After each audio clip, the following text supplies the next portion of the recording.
Hindi natin pwede kainin yan. Para sarina lang yan. Teka lang. Sandali. Akit na ako. Iyak. Iyak. Iyak. Ayun na, ayun na. Malapit mo na maabot.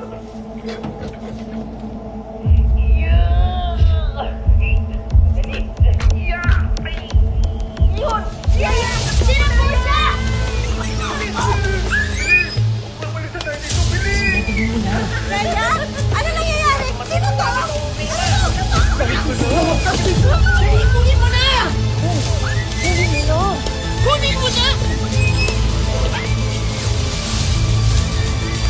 Baka mahuli pa tayo. Bilis.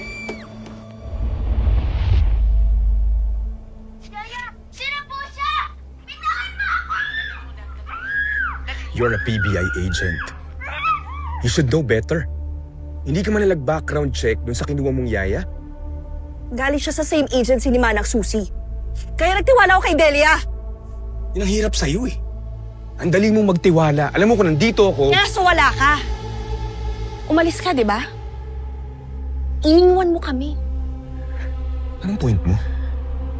So kasalanan ko mga yon kung makuha yung anak natin, ganun ba?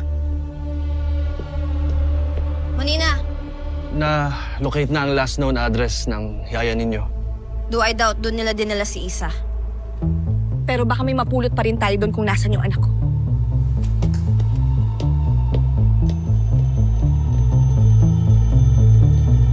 Padami ng padami ang kaso ng kidnapping sa mga bata at pinaalalahanan na mag-ingat sa paglabas ng bahay. Paalala sa mga magulang na ingatan at bantayan ang kanilang mga anak, lalo sa paglabas ng bahay.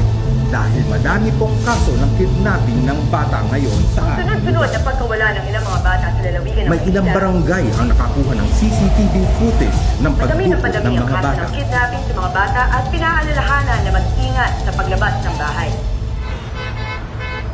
Tawan mo ako! Yaya? I'm not your yaya.